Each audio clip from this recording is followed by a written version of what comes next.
నమస్కారం వార్తలకు స్వాగతం. ముందుగా ముఖ్యాంశాలు. మాజీ మంత్రి హరీష్ రావు ప్రెస్ మీట్, పలు అంశాలపై వివరణ.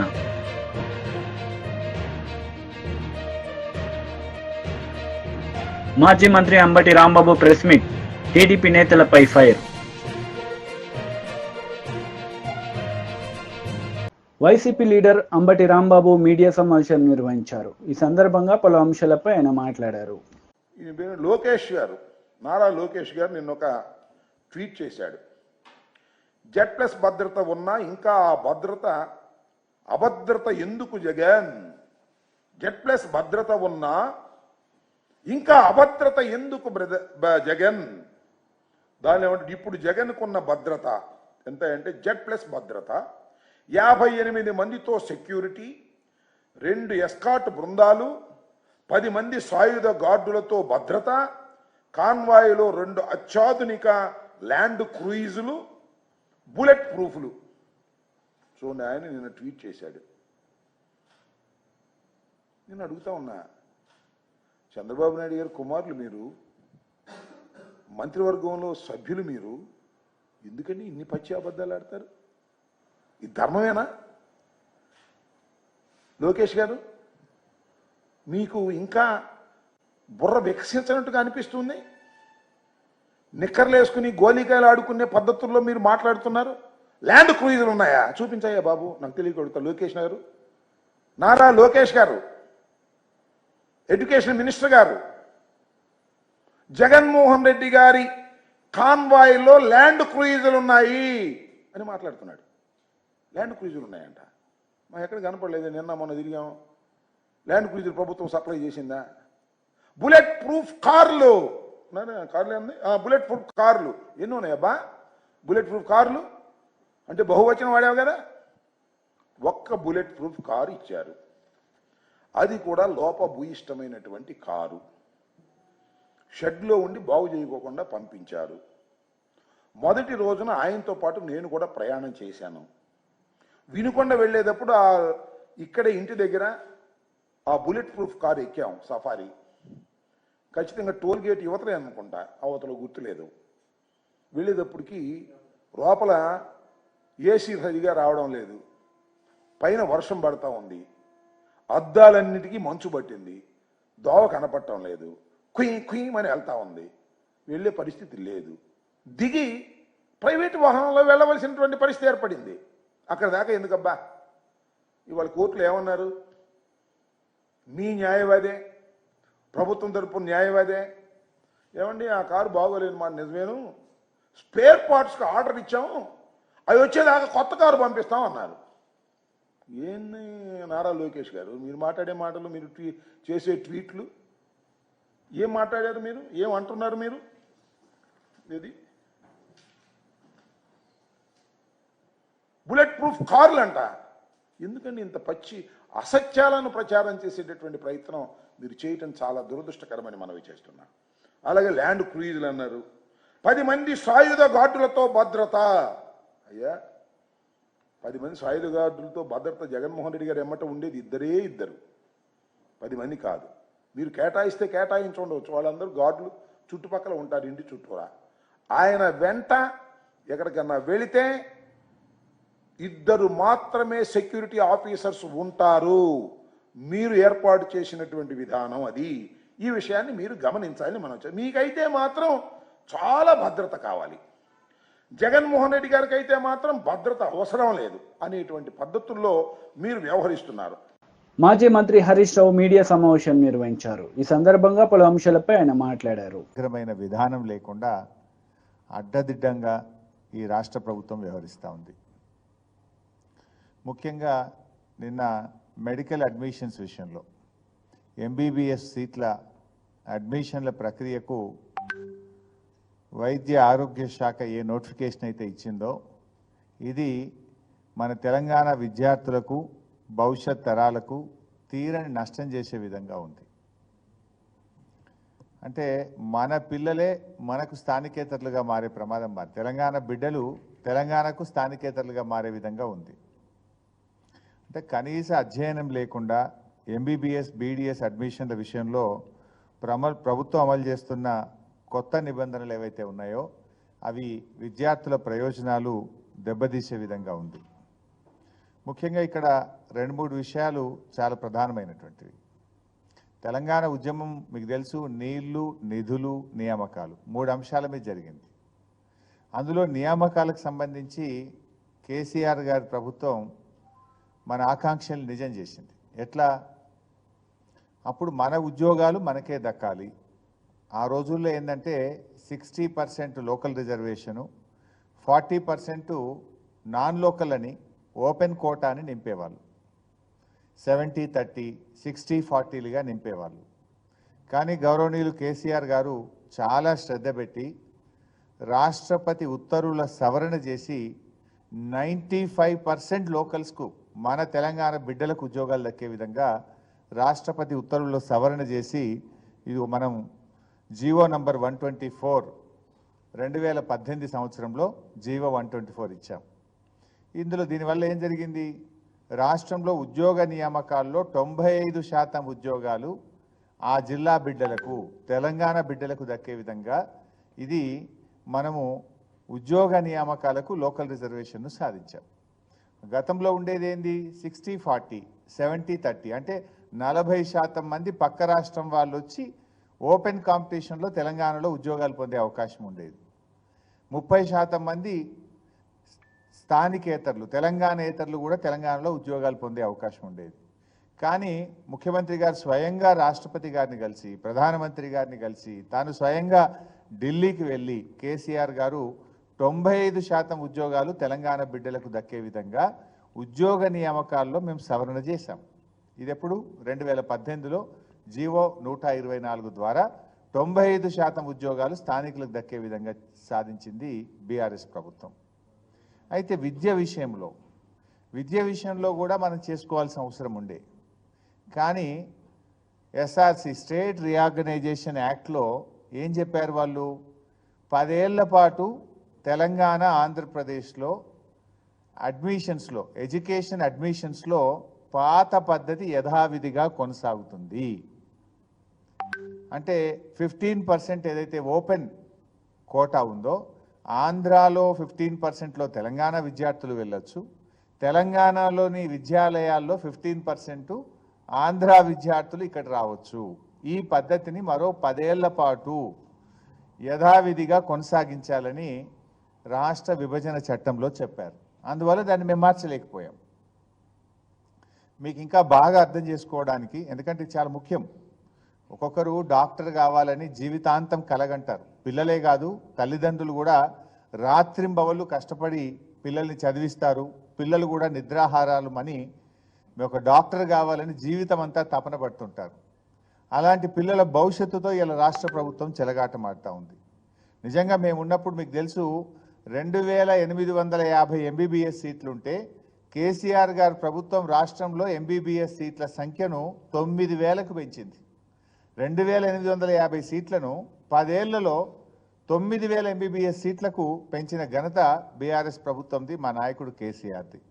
అంటే మేము 3 అంతలు పెంచినాం ఎంబీబీఎస్ సీట్లు, 4 అంతలు పెంచాం దాదాపు. అయితే పెంచిన సీట్లు కూడా తెలంగాణ బిడ్డలకే దక్కాలని మేము చాలా జాగ్రత్తలు కూడా పడ్డాం. ఉదాహరణకు ఇందాక నేను చెప్పాను, 15% ఓపెన్ కాంపిటీషన్ ఉండాలి. ఏది? మెడికల్ సీట్లలో కానీ, ఇంజనీరింగ్ సీట్లు కానీ అన్ని విద్యాలయాల్లో. అన్నప్పుడు తెలంగాణలో 2014 రోజు మనకు 20 మెడికల్ కాలేజీల్లో 2850 సీట్లు ఉండేది. 2850 సీట్లు అంటే ఒక 280 సీట్స్ ఓపెన్ కాంపిటీషన్లో ఆ పిల్లలు రావడానికి అవకాశం ఉండేది. అందులో అంటే మేమేం చేసినాము,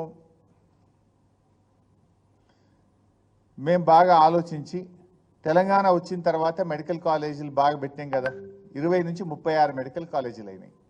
నేను ఆ రోజు ఆరోగ్య శాఖ మంత్రిగా ఉన్నప్పుడు నేను ఒక నిర్ణయం తీసుకున్నా.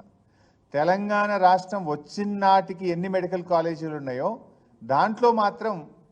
టీడీపీ లీడర్ మీడియా సమావేశం నిర్వహించారు. ఈ సందర్భంగా పలు అంశాలపై ఆయన మాట్లాడారు. 15-20 సంవత్సరాల నుంచి మనందరం ఈ మాట వింటూనే ఉంటాం. లేపాక్షి భూముల్ని రాజశేఖర్ రెడ్డి గారు ఎట్లా హిందూ శ్యాంప్రసాద్ రెడ్డికి ఏమంటారు మొత్తం ఇచ్చింది. ఇందు శ్యాంప్రసాద్ రెడ్డి గారు ఏ విధంగా దాన్ని కొదవబెట్టింది, ఇవంతా పాత స్టోరీలు మనం చాలాసార్లు చూసాం. సో ఇవంతా కోర్టులకు ఎక్కింది, ఈ ట్రిబ్యునల్లో ఉన్నాయి రకరకాలు. గత 5 సంవత్సరాల నుంచి జగన్మోహన్ రెడ్డి గారు ఈ 8,884 ఎకరాల లేపాక్షి భూములను చాలా సైలెంట్గా ఏం మాట్లాడకుండా చాలా చీప్గా కూట్నీళ్ళకు అంటారు మా రాయలసీమ భాషలో, కూట్నీళ్ళకు అంటే కారు చౌకగా ఎలా కొట్టేయాలంటే 8,844 ఏకర్స్ భూమిని కేవలం 500 కోట్లకు కొట్టేయాలని ట్రై చేస్తున్నాం అనమాట. కేవలం 500 కోట్లకు. సో ఇష్యూ ఏంటంటే మొత్తం 8,844 ఎకరాల భూములు 5,811 ఎకరాలు అసైన్ భూములు, మిగిలిన 3,032 ఎకరాలు ప్రభుత్వ భూములు. రాజశేఖర రెడ్డి గారు చాలా ఉదారంగా చాలా పెద్ద సైన్స్ అండ్ టెక్నాలజీ సిటీ ఏర్పాటు చేస్తాను ఇందు శ్యాంప్రసాద్ రెడ్డికి ఇవ్వడం, ఆయన దాన్ని కుదవబెట్టడం, ఆయన దాన్ని దివాలా తీయడం, ఆ తర్వాత ఈడీ ఆ భూముల్ని అటాచ్ చేయడం, శ్రీ జగన్మోహన్ రెడ్డి గారిని ఆ కేసులో A1గా A2గా మన విజయసాయి ఎట్లా ఉంటాడు ఇప్పుడు ఆయన్ని ప్రవేశపెట్టడం, వాళ్ళిద్దరి మీద కేసు బుక్ చేయడం, ఆయన జైల్లో ఉండడం, బెయిల్ తీసుకొని రావడం, ఇదంతా జరిగాయి. 2019లో జగన్మోహన్ రెడ్డి గారు అధికారంలోకి వచ్చారు. వచ్చిన తర్వాత ఆయన కళ్ళు అట్లా మొత్తం రాష్ట్రం అంతా తిరిగాయి కదా, ఎక్కడ భూములు కనిపిస్తాయి, ఎక్కడ తీసుకుందామని. ఈ 8,844 ఎకరాల్లో 4,190 ఎకరాలు అనుకుంటాను మొత్తం అప్పట్లో ఇందు శ్యాంప్రసాద్ రెడ్డి బ్యాంకుల్లో కుదవబెట్టి లోన్ తీసుకున్నాడు. దాదాపు 4,000 కోట్ల రూపాయలు లోన్ తీసుకున్నాడు. ఆ లోన్లో కట్టలేదు.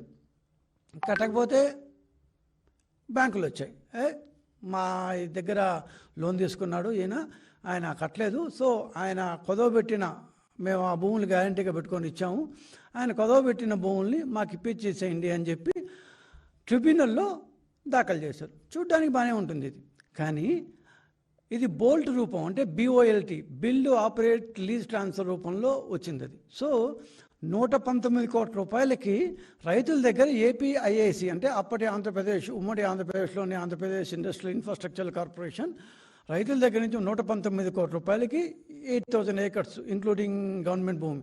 సో కొని టోటల్ 8,000 ఏకర్స్, దాంట్లో 5,811 ఏకర్స్ని కొని మొత్తం ఆ ల్యాండ్ పార్సల్ని ఎందుకు ఇచ్చింది. ఓనర్షిప్ ఇవ్వలేదు, ల్యాండ్ నువ్వు వాడుకో, అక్కడ పరిశ్రమ స్థాపించు అని చెప్పించింది. ఈయన రాజశేఖర్ గారి గవర్నమెంట్లో హ్యాపీగా దాన్ని బ్యాంకులు కుదవబెట్టారు. ఆ బ్యాంకుల్లోని దొంగ వెధవలు ఎవరో, బ్యాంకుల్ని దొంగ వెధవలో నేను తిడుతున్నా. అది వాడి భూమి కాదు, హిందూ భూమి కాదు, అది గవర్నమెంట్ లీజుకి ఇచ్చిన రైతుల భూమి, అది గవర్నమెంట్ భూమి. అది దాన్ని కుదవబెట్టుకున్న 4,000 కోట్ల రూపాయలు ఇచ్చిన ఆ మహా మేనేజర్లు ఎవరో అప్పటి బ్యాంక్ మేనేజర్లు. సరే అయిపోయింది.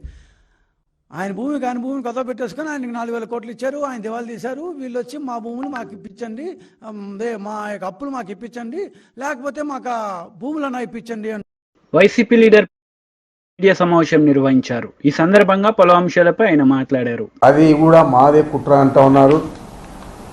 రికార్డులు తగలబెడితే అవే రికార్డులు MRO ఆఫీసుల్లో ఉంటాయి, RDO ఆఫీసుల్లో ఉంటాయి, కలెక్టరేట్లో ఉంటాయి, సెక్రటరియట్లో ఉంటాయి. మరి వాటిని అన్నింటినీ కూడా కుట్ర కోణమని ఏ విధంగా చెప్తా ఉన్నారో నాకు అర్థం కాదు. మరి ప్రభుత్వం కూడా మేము మొత్తం డేటా అంతా రిట్రీవ్ చేశామని చెప్పి కూడా చెప్పుకొచ్చింది.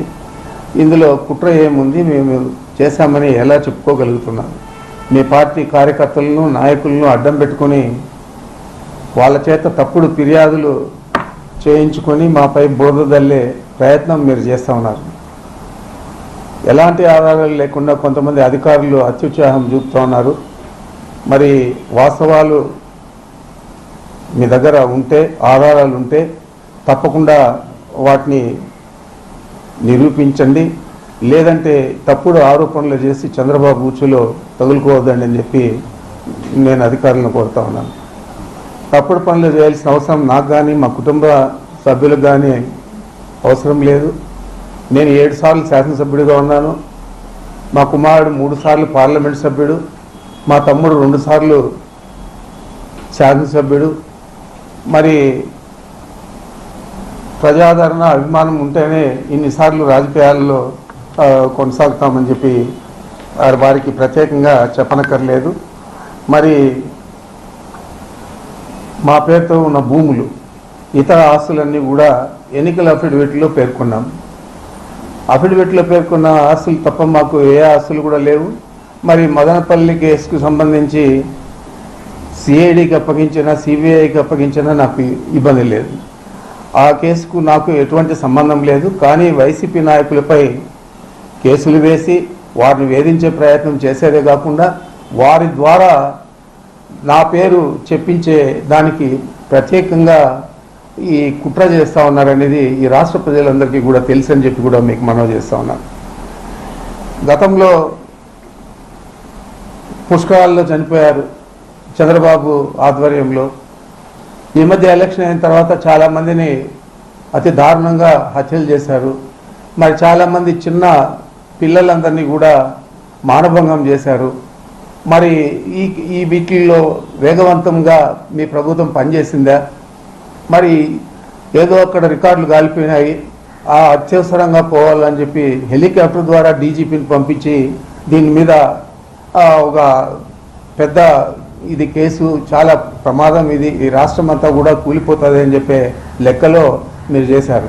ఏ రోజు కూడా మేము 50 సంవత్సరాల నుంచి రాజకీయాల్లో, దాదాపు 74 నుంచి విద్యార్థి రాజకీయాల్లో, ఆ తర్వాత ప్రత్యక్ష రాజకీయాల్లో ఎప్పుడు కూడా డీజీపీ హెలికాప్టర్.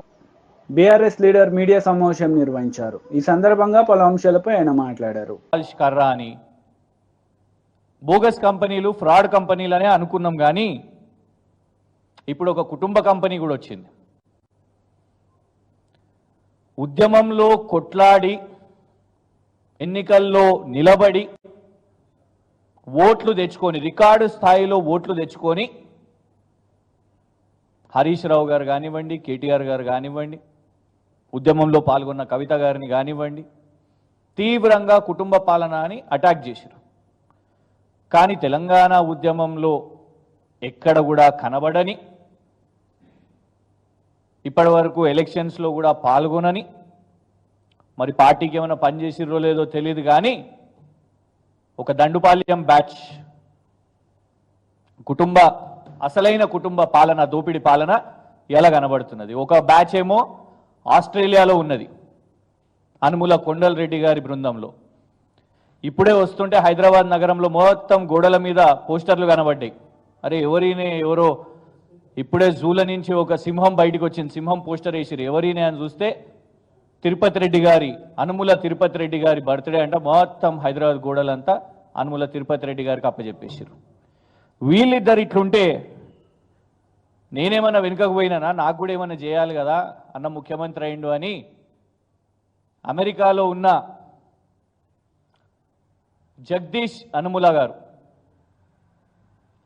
ఇది అమెరికా పర్యటనలో భాగంగా వారితో పాటు కనిపిస్తున్న ఇంకొక సోదరులు జగదీష్ రెడ్డి అనుముల గారు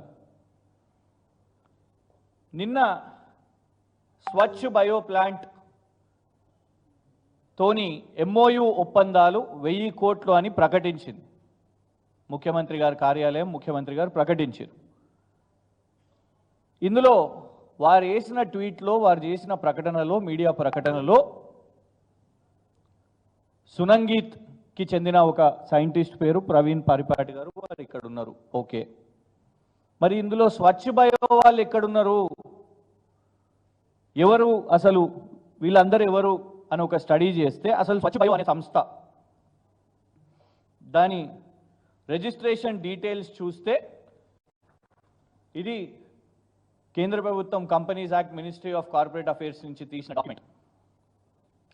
ఈ డాక్యుమెంట్లో 2 డైరెక్టర్స్ ఉన్నారు ఈ కంపెనీకి. Director number 1 Vedavalli Sivananda Reddy. స్వచ్ఛ బయోకి సంబంధించి వార్తలు ముగించే ముందు ముఖ్యాంశాలు మరోసారి. మాజీ మంత్రి హరీష్ రావు ప్రెస్ మీట్, పలు అంశాలపై వివరణ.